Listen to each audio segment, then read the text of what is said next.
Село Копырлюкой известно благодаря легендарному крымско-татарскому герою Алиму Айдамаку. Живописное село расположено в 15 километрах от Карасув-базара. Одна из достопримечательностей села – старинная мечеть. Несколько лет назад силами местных жителей ее реставрировали.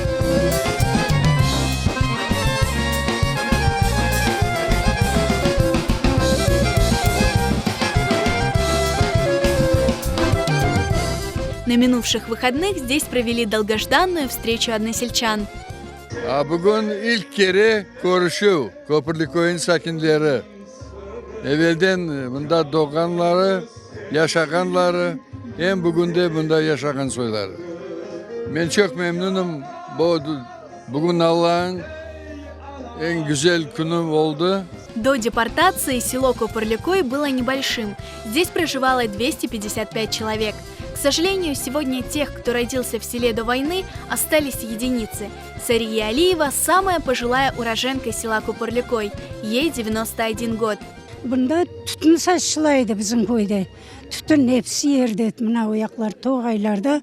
Bizler sabahdan mektepke barsak, kelgen son fide çıbırtmaya çölge barıp yardım etedik. Kalkozdan barmasan da aytaydılar. Hocalar barınız, fide mına bu camın azbarı parnikler toraydı. Onda tütün saçıp fide östüreydiler parniklerde.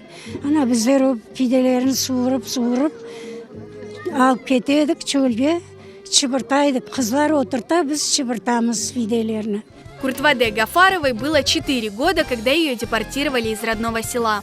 Она помнит, как взрослые на чужбине говорили о Крыме, о живописных горах, неповторимой природе Копырлюкоя. Она посвятила стихотворение родному селу.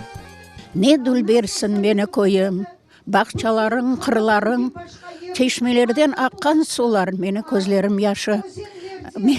Men bir yerde bola almadım, yaşlığımı görmedim. Endi keldim men Britanya, seni görüp sevmeye. Ben isteyeyim, чтобы böyle görüşürler olsun, çokça olsun. Вот, bir köyler yapsınlar. Желание у меня такое, да, чтобы hepsi birbirinden görüşsünler de. Yaşlarımız joyulmasınlar. Встреча односельчан в Копырлюкое сопровождалась не только воспоминаниями о прошлом, это стало настоящим праздником. Еще и потому, что эта встреча стала первой. Но уроженцы Копырлюкое и их потомки планируют сделать такие встречи ежегодными.